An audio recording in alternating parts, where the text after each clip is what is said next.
भारत छोड़ो आंदोलन के बारे में आज हम पढ़ने वाले हैं स्पेक्ट्रम से। क्रिप्स मिशन की विफलता के बाद कई जन समूह स्वतंत्रता संग्राम को आगे बढ़ाने के लिए अधीर थे। अलग अलग समूहों के अपने विचार और रणनीतियां थी।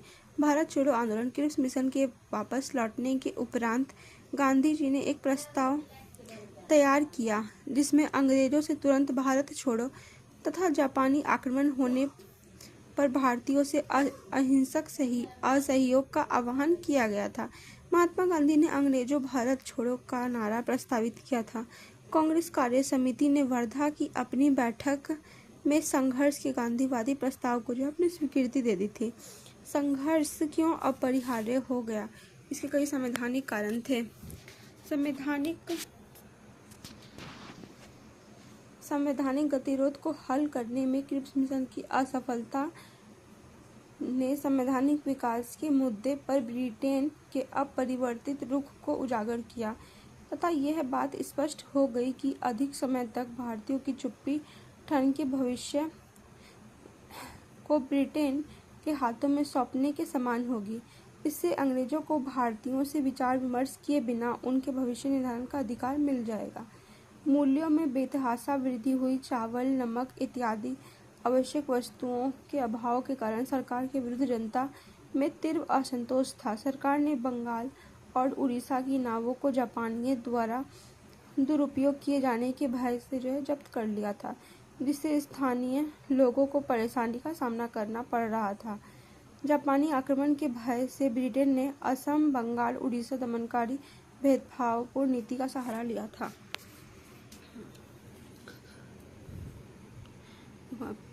दक्षिण पूर्व एशिया में ब्रिटेन की पराजय तथा शक्तिशाली ब्रिटेन के पतन के समाचार ने भारतीयों में असंतोष को व्यक्त करने की इच्छा शक्ति जगाए। ब्रिटिश शासन के स्थायित्व से लोगों की आस्था कम होने लगी थी।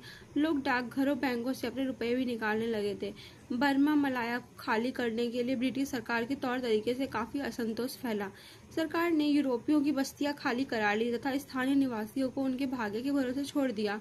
यहाँ दो तरह की सड़कें बनाई गई थी, एक भारतीय शरणार्थियों के लिए काली सड़क और यूरोपीय शरणार्थियों के लिए सफेद सड़क। ब्रिटिश सरकार की इन हरकतों से अंग्रेजों की प्रतिष्ठा को गहरा आघात लगा तथा उनकी सर्वश्रेष्ठता की मनोवृत्ति उजागर हुई। निराशा के कारण जनता द्वारा जापानी आक्रमण का कोई प्रतिरोध न किए जाने की आशंका से राष्ट्रीय आंदोलन के नेताओं को संघर्ष प्रारंभ करना अपरिहार्य लगा। भारत छोड़ो प्रस्ताव। जुलाई 1942 में कांग्रेस कार्य समिति की वर्धा में बैठक हुई, जिसने प्रस्ताव पारित किया कि अहिंसक जन आंदोलन के लिए गांधी जी को अधिकृत किया जाता है। इस प्रस्ताव को सामान्यतः भारत छोड़ो प्रस्ताव के रूप में संदर्भित किया जाता है। जवाहरलाल नेहरू द्वारा प्रस्तावित और सरदार पटेल के द्वारा समर्थित इस प्रस्ताव अगस्त में बॉम्बे में अखिल भारतीय कांग्रेस कमेटी की बैठक में अनुमोदित किया जाना था। ग्वालियर टैंक बॉम्बे में 8 अगस्त 1942 को आयोजित इस बैठक में भारत छोड़ो प्रस्ताव पारित किया गया था तथा घोषणा की गई थी कि भारत में ब्रिटिश शासन को तुरंत समाप्त किया जाए। स्वतंत्र भारत सभी प्रकार की फांसीवादी साम्राज्यवादी शक्तियों से स्वयं की सुरक्षा करेगा तथा अपनी अक्षुण्णता को बनाए रखेगा। अंग्रेजों की वापसी के पश्चात कुछ समय के लिए अस्थायी सरकार की स्थापना की जाएगी। गांधी जी को संघर्ष नेता घोषित किया गया। ब्रिटिश शासन के विरुद्ध सविनय अवज्ञा आंदोलन का समर्थन किया गया। संयोगवश स्वतंत्रता सेनानी यूसुफ मेहमूद अली द्वारा भारत छोड़ो का नारा गढ़ा गया। उसे गांधी जी ने स्वीकृति दी।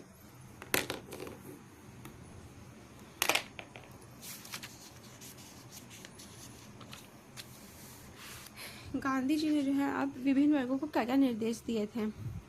गांधी जी ने हालांकि गांधी जी द्वारा इन निर्देशों की घोषणा कांग्रेस की ग्वालियर टैंक बैठक में ही कर दी गई थी, लेकिन उस समय उन्हें सार्वजनिक नहीं किया गया था। इनके तहत समाज के विभिन्न वर्गों को गांधी जी ने विभिन्न निर्देश दिए थे। ये निर्देश इस प्रकार थे: सरकारी सेवक त्यागपत्र न दे, लेकिन कांग्रेस के प्रति अपनी राजभक्ति घोषित कर दे। सैनिक सेना से त्यागपत्र न दे, किंतु अपने सहयोगी एवं भारतीयों पर गोली न चलाए। छात्र यदि आत्मविश्वास की भावना हो तो शिक्षण संस्थानों में जाना बंद कर दे, पढ़ाई छोड़ दे। कृषक यदि जमींदार सरकार विरोधी हो तो पारस्परिक सहमति के आधार पर तय किया गया लगान अदा करते रहें, किंतु यदि जमींदार सरकार का समर्थक हो तो उसे लगान अदा करना बंद कर दे। राजकुमार जनता को सहयोग करे तथा अपनी प्रजा की संप्रभुता को स्वीकार करे। देशी रियासतों के लोग शासकों का सहयोग करे तथा तभी करे जब वे सरकार विरोधी हो तथा सभी स्वयं को राष्ट्र का एक अंग घोषित करे। इस अवसर पर गांधी जी ने लोगों से कहा था कि एक मंत्र है, छोटा सा मंत्र है जो मैं आपको देता हूँ, उसे आप अपने हृदय में अंकित कर सकते हैं और प्रत्येक सांस द्वारा व्यक्त कर सकते हैं। यह मंत्र है, करो या मरो, या तो हम भारत को आज़ाद कराएंगे या इस प्रयास में अपनी जान दे देंगे। अपनी गुलामी का स्थायित्व देखने के लिए हम जिंदा नहीं रहेंगे।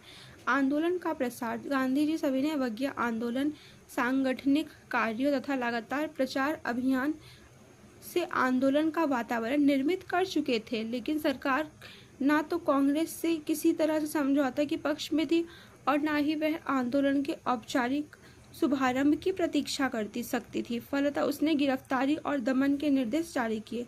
9 अगस्त को प्रांत ही सभी महत्वपूर्ण कांग्रेसी नेताओं को बंदी बना लिया गया तथा अज्ञात स्थानों पर ले जाया गया। इन शीर्षस्थ नेताओं की गिरफ्तारी से आंदोलन की बागडोर युवा उग्रवादी तत्वों के हाथों में आ गई। जन विद्रोह। जनता ने सरकारी सत्ता के प्रतीकों पर आक्रमण किया, सरकारी भवनों पर बलपूर्वक तिरंगा फहराया, सत्याग्रहियों ने गिरफ्तारियां दी, पुल ठहरा दिए गए, रेलवे की पटरियां उखाड़ दी गई, तार एवं टेलीफोन की लाइनें काट दी गई, शिक्षण संस्थानों में छात्रों ने हड़तालें कर दी, छात्रों द्वारा जुलूस निकाले गए, उन्होंने गैर कानूनी पर्चे लिखे, जगह जगह उन्हें बांटने लगे। इस प्रकार उन्होंने भूमिगत कार्यकर्ताओं के लिए संदेशवाहकों का कार्य किया। अहमदाबाद, बॉम्बे, जमशेदपुर, अहमदनगर, पूना में मजदूरों ने हड़ताल कर दी। भूमिगत गतिविधियां। भूमिगत गतिविधियों में के संचालन का कार्य मुख्यतः समाजवादी फॉरवर्ड ब्लॉक के सदस्य, गांधी आश्रम के अनुयायी तथा क्रांतिकारियों के हाथों में रहा। बॉम्बे, पूना, सतारा, बड़ौदा, गुजरात के अन्य भाग, कर्नाटक, केरल, आंध्र प्रदेश, यूपी, बिहार, दिल्ली इन गतिविधियों के मुख्य केंद्र थे। राम मनोहर लोहिया, जयप्रकाश नारायण, अरुणा आसफ अली, उषा मेहता, बीजू पटनायक, छोटू भाई पुरानिक, अच्युत पटवर्धन, सुचिता कृपलानी, आर.पी. गोयनका भूमिगत गतिविधियां संचालित करने वाले अग्रगण्य नेताओं में से एक थे। उषा मेहता ने बॉम्बे में भूमिगत रेडियो की स्थापना की थी। भूमिगत गतिविधियों में संलग्न लोगों को व्यापक सहयोग मिल रहा था। उन्हें बड़ी मात्रा में हथियार और गोला बारूद दिया गया। इन आंदोलनकारियों का मुख्य उद्देश्य यह होता था कि सरकारी भवनों, संचार, यातायात के माध्यमों तथा अन्य सरकारी प्रतिष्ठानों पर हमले किए जाएं तथा जो व्यक्ति सरकार के समर्थक है या सरकार के लिए जासूसी करते हैं उन्हें मौत की घाट उतार दिया जाए। समानांतर सरकारें। भारत छोड़ो आंदोलन की एक महत्वपूर्ण विशेषता यह थी कि देशों में कई स्थानों पर जो है सरकारों समानांतर सरकार की स्थापना जो है की गई थी। बलिया में जो है अगस्त 1942 में केवल एक सप्ताह के लिए ही जीतू पांडे के नेतृत्व में समानांतर सरकार की जो है स्थापना की गई। उनकी सरकार ने स्थानीय जिलाधिकारी से शासन के सभी अधिकार छीन लिए तथा जेल में बंद सभी कांग्रेसी नेताओं को जो रिहा कर दिया था। तामलुक मिदनापुर में यहाँ की जातीय सरकार ने तूफानी पीड़ितों की सहायता के लिए कार्यक्रम जो है प्रारंभ किया। स्कूलों को अनुदान दिए। धनी लोग स्कूलों को जो है वह अनुदान दिए। धनी लोगों को अतिरिक्त गरीबों को में बांटा गया। एक सशस्त्र विद्युत वाहिनी का गठन किया गया। सतारा यह सबसे लंबे समय तक चलने वाली जो है एक सरकार थी। यहाँ प्रति सरकार के नाम से समानांतर सरकार स्थापित की गई, यानी कि सतारा में जो है वह प्रति सरकार की स्थापना की गई थी। सरकार की स्थापना वाई.बी. चौहान, नाना पाटिल इत्यादि की प्रमुख भूमिका थी। सरकार के कार्यों में ग्रामीण पुस्तकालयों की स्थापना, न्यायदान मंडलों, जन अदालतों का गठन, शराबबंदी अभियान, गांधी विवाहों का आयोजन जैसे कार्यक्रम सम्मिलित थे।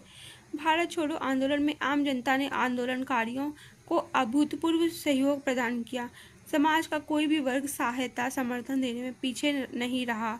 उद्योगपतियों अनुदान, आश्रय, अन्य वस्तुओं में सहयोग छात्रों ने दिया। उद्योगपतियों ने भारत छोड़ो आंदोलन में सहयोग दिया, छात्रों ने दिया, सामान्य ग्रामीणों ने दिया, ट्रेन चालकों ने दिया, पुलिसों ने दिया, सरकारी अधिकारियों ने दिया। सभी ने आंदोलन को पूर्ण सहयोग दिया। यानी कि भारत छोड़ो आंदोलन एक ऐसा आंदोलन था जिसमें उद्योगपति से लेकर सरकारी अधिकारी, ग्रामीण, किसान, छात्र, सभी वर्ग के लोग शामिल थे, पुलिस सहित। आंदोलन में जनता की भागीदारी। भारत छोड़ो आंदोलन में भागीदारी कई स्तरों पर थी। युवक, मुख्य रूप से स्कूल और कॉलेज में पढ़ने वाले स्टूडेंट शामिल हुए। महिलाएं, स्कूल एवं कॉलेज की छात्राओं ने आंदोलन में सक्रियता से भाग लिया।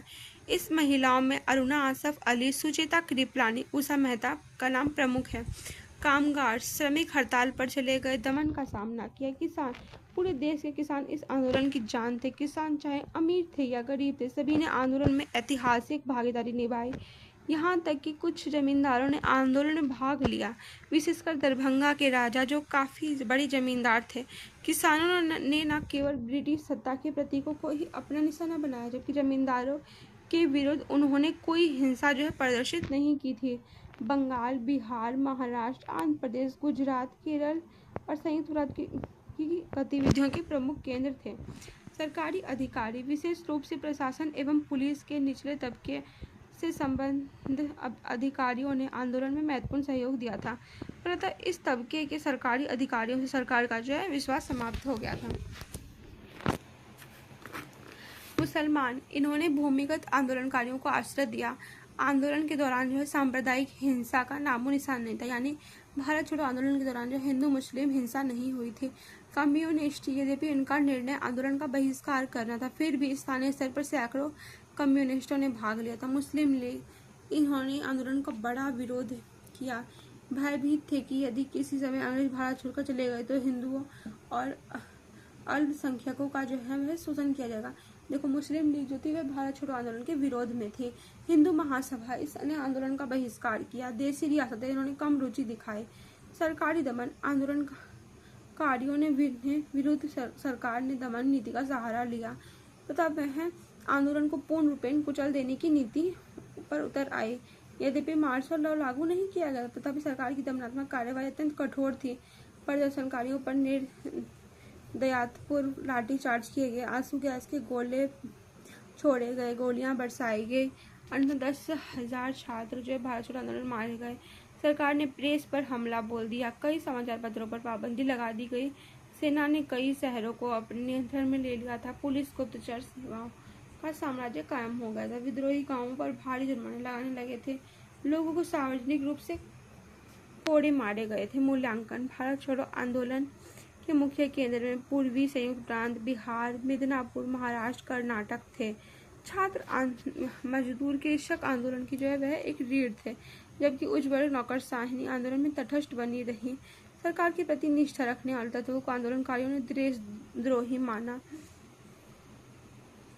जो सरकार, ब्रिटिश सरकार के साथ रहते थे, उसको लोगों आंदोलनकारियों ने देशद्रोही तत्व माना। आंदोलन से यह स्पष्ट हो गया था कि भारत में राष्ट्रवादी की भावना वह काफी गहराई तक घर कर चुकी थी। आंदोलन से यह बात वह स्पष्ट हो गई थी कि भारतीयों की इच्छा के विरुद्ध भारत पर अब तक अधिक समय तक शासन करना संभव नहीं है। पूर्ववर्ती आंदोलन की तुलना में इस आंदोलन में स्वतः स्फूर्तता का तत्व कहीं ज्यादा था। यद्यपि असहयोग आंदोलन तथा सभी ने अवज्ञा आंदोलन में भी कांग्रेस ने स्वतः स्फूर्त तत्वों के विकास की संभावनाओं को वह अवसर प्रदान किया था, किंतु 1942 के भारत छोड़ो आंदोलन में यह तत्व वह तुलनात्मक रूप से काफी अधिक था। गांधी जन आंदोलन की रणनीति यह थी कि शीर्ष नेतृत्व कार्यक्रम की योजना बना देता था तथा उसका कार्यान्वयन जनता तथा स्थानीय स्तर के कार्यकर्ताओं के हाथ में मोह लिया जाता था। यद्यपि नेतृत्व को आंदोलन शुरू करने का अवसर न मिल पाने के कारण भारत छोड़ो आंदोलन की रूपरेखा स्पष्ट नहीं की गई थी। तथापि एक बार जब कांग्रेस नेता गांधी जी ने आंदोलन को परिभाषित कर दिया, सभी लोग उत्प्रेरित होकर आंदोलन से जुड़ गए। इसके अतिरिक्त कांग्रेस भी सैद्धांतिक, राजनीतिक, संगठनात्मक तौर पर काफी लंबे समय से इस संघर्ष की तैयारी जो है कर रही थी। भारत छोड़ो आंदोलन की सबसे महत्वपूर्ण विशेषता यह थी कि स्वतंत्रता संघर्ष के एजेंडे में भारत को तुरंत आजादी दिए जाने की मांग को सम्मिलित किया गया था। इस आंदोलन के पश्चात कांग्रेस का नेतृत्व तथा भारतीय इस मांग के संबंध में काफी नरम नहीं पड़े। इस आंदोलन में जन सामान्य की भागीदारी अप्रत्याशित थी। लोगों ने अदम्य साहस, राष्ट्रभक्ति का परिचय दिया था। यद्यपि उन्होंने जो प्रताड़ना सही वह अत्यंत बर्बर, अमानवीय थी तथा संघर्ष की परिस्थितियां भी उनके प्रतिकूल थी। तथापि आंदोलन के हर मोर्चे पर जनता ने अत्यंत सराहनीय भूमिका निभाई तथा आंदोलनकारियों को पूर्ण समर्थन एवं जनता का सहयोग मिला था। गांधी जी का उपवास। सरकार गांधी जी पर लगातार यह दबाव डाल रही थी कि वे आंदोलन के दौरान हो रही व्यापक हिंसा के लिए आंदोलनकारियों की निंदा करें। मतलब सरकार जो थी वह गांधी जी पर दबाव डाल रही थी कि भारत छोड़ो आंदोलन में जो हिंसा हो रही है इसके कारण वे आंदोलनकारियों की निंदा करें। लेकिन गांधी जी ने ऐसा करने से इनकार कर दिया और यह तर्क दिया कि इस हिंसा के लिए सरकार की दमनकारी नीतियां ही उत्तरदायी है। गांधी जी ने इसी सरकारी दमन के विरोध में फरवरी 1943 में 21 दिन का उपवास प्रारंभ किया। गांधी जी के उपवास की खबर से पूरे देश में आक्रोश फैल गया। गांधी जी देश भर में प्रदर्शनों, हड़तालों एवं जुलूसों का आयोजन किया गया। विदेशों में भी गांधी जी की उपवास की खबर फैल गई थी। व्यापक प्रतिक्रिया हुई तो सरकार ने उसे तुरंत रिहा करने की मांग की गई। वायसराय की कार्यकारिणी परिषद से 3 सदस्यों ने त्यागपत्र दे दिया। गांधी जी के उपवास से निम्नलिखित उपलब्धियां हासिल हुई। जनता के मनोबल में वृद्धि हुई, ब्रिटिश विरोधी भावनाएं और प्रखर हो गई। इसने राजनीतिक गतिविधियों के संचालन को नया अवसर दिया। सरकार की सर्वोच्चता एवं दंभ की प्रवृत्ति का जो है खुलासा किया। सरकार गांधी जी से किसी भी तरह का समझौता करने के पक्ष में नहीं थी तथा वह यह मानकर चल रही थी कि उपवास के कारण गांधी जी की मृत्यु हो जाएगी और उसकी साम्राज्यवादी नीति का सबसे बड़ा कंटक दूर हो जाएगा। किंतु गांधी जी ने हमेशा की तरह अपने विरोधियों को मात दी तथा मरने से इनकार कर सरकारी मंसूबों पर पानी फेर दिया। 22 मार्च 1943 को पाकिस्तान दिवस मनाया गया। कब? 22 मार्च 1943 को। तो इसी के साथ हमारा भारत छोड़ो आंदोलन टॉपिक कंप्लीट होता है स्पेक्ट्रम से।